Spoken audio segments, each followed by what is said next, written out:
मदरसों के सर्वे के चौंकाने वाले आंकड़े सामने आए हैं। सर्वे में 8,496 मदरसे अवैध मिले। तो सभी 75 जिलों में सर्वे कराया गया था। सबसे ज्यादा अवैध मदरसे मुरादाबाद में मिले हैं। 557 मदरसे गैर मान्यता प्राप्त पाए गए हैं। बड़ी खबर आपको बता रहे हैं।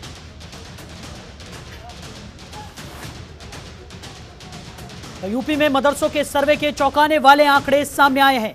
सर्वे में 8,496 मदरसे अवैध पाए गए हैं। सभी 75 जिलों में सर्वे कराया गया था। सबसे ज्यादा अवैध मदरसे मुरादाबाद में मिले। बड़ी खबर आपको बता रहे हैं। तो 557 मदरसे गैर मान्यता प्राप्त पाए गए हैं। तो यूपी में मदरसों के सर्वे के बाद चौंकाने वाले आंकड़े सामने आए हैं। बड़ी खबर आपको बता रहे हैं। तो सबसे ज्यादा अवैध मदरसे मुरादाबाद में मिले हैं। 557 मदरसे गैर मान्यता प्राप्त सामने आए हैं। बड़ी खबर आपको बता रहे हैं।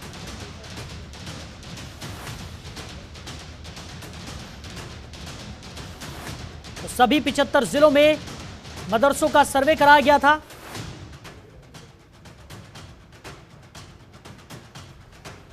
खबर पर ज्यादा जानकारी के साथ हमारे सहयोगी रामानुज भट्ट हमारे साथ जुड़ गए हैं। रामानुज, क्या कुछ निकलकर सामने आ रहा है जिस तरीके के मदरसे के सर्वे के बाद चौंकाने वाले आंकड़े सामने आए हैं? देखिए साहिल, अगर बात की जाए कि पूरे प्रदेश के अंदर 8,496 मदरसे हैं जिनका सर्वे हुआ है, और ऐसे में उसमें से सबसे ज़्यादा जो नंबर है मदरसों के, अवैध मदरसों की, तो उसमें अगर बात की जाए गैर मान्यता प्राप्त मदरसे जो हैं वो मुरादाबाद के अंदर है। और ऐसे में लगातार जो है पश्चिमी यूपी की अगर बात कर ली जाए तो सबसे ज्यादा संख्या में पश्चिमी यूपी के अंदर गैर मान्यता प्राप्त मदरसे स्थापित हुए हैं। और इसको लेकर लगातार जो है सरकार जो है चिंतित थी कि आखिर ये जो बच्चे गैर मान्यता प्राप्त मदरसों में पढ़ रहे हैं उनके भविष्य का क्या होगा। और ऐसे में उनके भविष्य को संवारने के लिए, उनके भविष्य को जो है अंधकार में जाने से रोकने के लिए जो है ये कदम उठाए गए थे। और कल ही जो है रिपोर्ट सबमिट की गई है और अब इस पर जो है विभाग समीक्षा करेगा। पहले अल्पसंख्यक कल्याण विभाग समीक्षा करेगा और उसके बाद मुख्यमंत्री को ये रिपोर्ट सौंपी जाएगी। और ऐसे में अगर बात की जाए साहिल, तो लगातार जिस तरीके से अवैध मदरसों पर सरकार नकेल कस रही है ताकि उन बच्चों का भविष्य सुधारा जा सके जो बच्चे इसमें दीनी तालीम लेते हैं, और ऐसे में उन बच्चों के भविष्य के लिए जो है खिलवाड़ ना हो सके, जिसके लिए कदम उठाए गए थे। और अभी अगर बात की जाए तो लगातार इन अवैध मदरसों पर जो जानकारियां, जो 12 बिंदु जो देखे गए थे, उसी के तहत जो है ये रिपोर्ट जो है सबमिट कराई गई है। और अब अल्पसंख्यक कल्याण जो विभाग है वो इस रिपोर्ट को जो है देखेगा, जांचेगा, और उसके बाद जो है रिपोर्ट मुख्यमंत्री योगी आदित्यनाथ को सौंपी जाएगी। और उस समीक्षा के बाद जो है मुख्यमंत्री योगी आदित्यनाथ क्या निर्णय लेते हैं वो समय बताएगा। लेकिन फिलहाल जो है अवैध मदरसों पर लगातार सरकार नकेल कसती जा रही है। उनकी फंडिंग से लेकर, उनके एजुकेशन से लेकर तमाम उन बातों को जो है इसमें जांचा गया है। जी साहिल। रामानुज, बिल्कुल सही कहा आपने कि मुख्यमंत्री क्या निर्णय लेते हैं तो आने वाला वक्त ही बताएगा। लेकिन इससे पहले जिस तरीके की बयानबाजी मदरसों के सर्वे को लेकर सामने आई थी और जिस तरीके की राजनीति हमने देखी है, उससे तो साफ तौर पर यही संदेश सामने आया था कि सख्त कार्रवाई यहां पर इनके खिलाफ की जाएगी जो भी अवैध रूप से मदरसे संचालित हो रहे हैं। दूसरी तरफ अगर बात की जाए तो बड़ी संख्या यहां पर निकलकर सामने आई है जिसमें कई ऐसे मदरसे हैं जो बिना मान्यता के यहाँ पर चलाए जा रहे थे। अब उनके खिलाफ यहाँ पर रिपोर्ट भी बना ली जाएगी और उसके बाद मुख्यमंत्री को ये रिपोर्ट सौंपी जाएगी।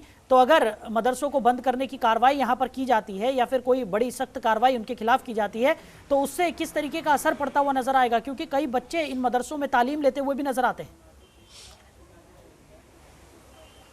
देखिए साहिल, हो सकता है कि सरकार इन मदरसों में से कुछ मदरसों को मान्यता भी दे दे, क्योंकि क्राइटेरिया पूरा करना होता है। क्राइटेरिया अगर पूरा किया जाता है और उसके बाद अप्लाई किया जाता है तो जाहिर सी बात हो सकता है कि सरकार जो कुछ गैर मान्यता प्राप्त मदरसे अपना क्राइटेरिया पूरा करेंगे तो उनको शायद जो है परमिशन भी दे दे। लेकिन जो पूरे तरीके से अवैध चल रहे हैं, जिनके पास कोई क्राइटेरिया नहीं था, जिन्होंने कभी अप्लाई नहीं किया, तो ऐसे में उसके ऊपर जो है सख्त कदम उठाएगी सरकार। और ऐसे में अगर बात की जाए तो तमाम वो बच्चे जो इसमें पढ़ रहे हैं उनको दूसरे मदरसों में जो मान्यता प्राप्त मदरसे हैं उसमें शिफ्ट किया जाएगा।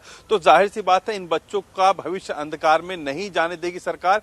इसको लेकर जो है एक बड़ा फैसला भी ले सकती है। और ऐसे में गैर मान्यता प्राप्त मदरसों की अगर बात की जाए तो इसको जो संचालित करने का जो व्यवस्था रही है, अगर उसमें कहीं भी गड़बड़ी पाई जाती है तो जाहिर सी बात है एक कड़े कदम के साथ जो है सरकार इनको बंद भी करेगी। और जो मदरसे उस श्रेणी में नहीं है, जिन मदरसों में मान्यता के लिए जो है आगे बढ़ चढ़ कर जो हिस्सा लेंगे, मान्यता के लिए अप्लाई करेंगे, तो जाहिर सी बात है उनको मान्यता भी दे दी जा सकती है। लेकिन अब ये सारा निर्णय मुख्यमंत्री योगी आदित्यनाथ का है और ऐसे में मुख्यमंत्री योगी आदित्यनाथ क्या इस पर निर्णय लेते हैं, क्या उन मदरसों को जो है आगे बढ़ाएंगे या उन मदरसों को रोक दिए जाएंगे, वो बच्चों का भविष्य क्या होगा, उन बच्चों को कहां शिफ्ट किया जाएगा, ये सारा निर्णय जो है अब मुख्यमंत्री योगी आदित्यनाथ के पास जब रिपोर्ट पूरी सबमिट हो जाएगी उसके बाद पता चलेगा कि आखिर इन बच्चों के भविष्य के लिए सरकार और क्या कर रही है। लेकिन सरकार ने साफ कहा है कि बच्चों के भविष्य को अंधकार में नहीं जाने दिया जाएगा। जी बिल्कुल रामानुज जी, ये तो रही कार्रवाई की बात, लेकिन जिस तरीके से सर्वे को लेकर काफी ज्यादा बयानबाजी निकलकर सामने आई थी और पहले देखा गया था कि कई मुस्लिम संगठन जो थे वो इस सर्वे का विरोध कर रहे थे, कई मौलानाओं ने भी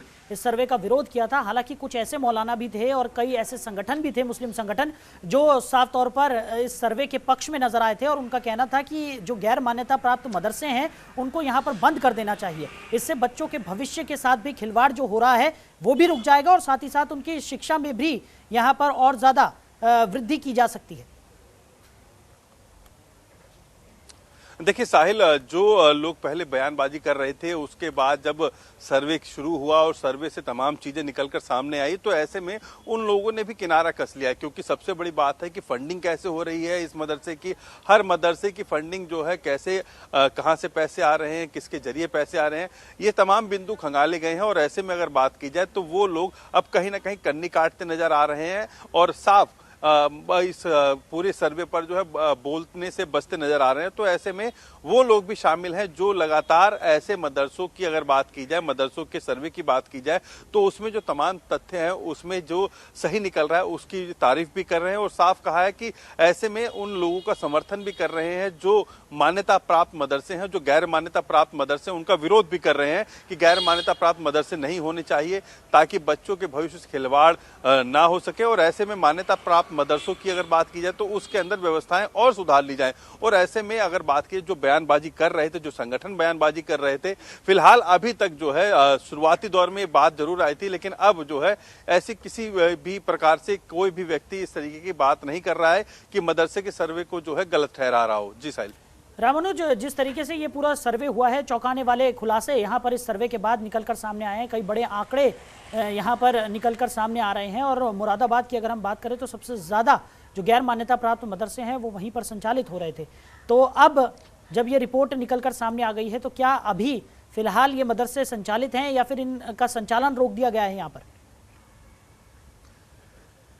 देखिए साहिल, अभी तो सिर्फ संचालन से जुड़ी हुई तमाम चीजें देखी गई हैं। अब संचालन को रोका जाएगा या संचालन को अभी आगे कंटिन्यू किया जाएगा इस सत्र तक, ये सरकार का निर्णय है। सरकार में मुख्यमंत्री योगी आदित्यनाथ जब निर्णय लेंगे तभी ये कुछ हो सकता है। और ऐसे में कहीं ना कहीं उन बच्चों के भविष्य से खिलवाड़ भी नहीं किया जा सकता। यहाँ ये जरूर है कि मॉनिटरिंग जरूर हो रही है मदरसों की और बच्चों के एजुकेशन की। तो जाहिर सी बात है कि अब निर्णय मुख्यमंत्री के पाले में है, मुख्यमंत्री किस तरीके से डिसीजन लेते हैं।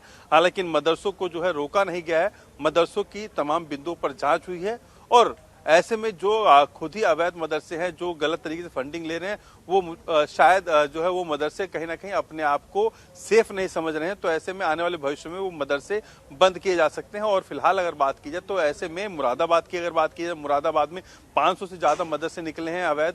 तो ऐसे में उन मदरसों पर भी कार्रवाई होना तय है, लेकिन फिलहाल जब समीक्षा रिपोर्ट आ जाएगी उसके बाद। जी साहिल। चलिए रामानुज, हमारे साथ जुड़ने के लिए, इस विस्तृत जानकारी के लिए आपका बहुत शुक्रिया।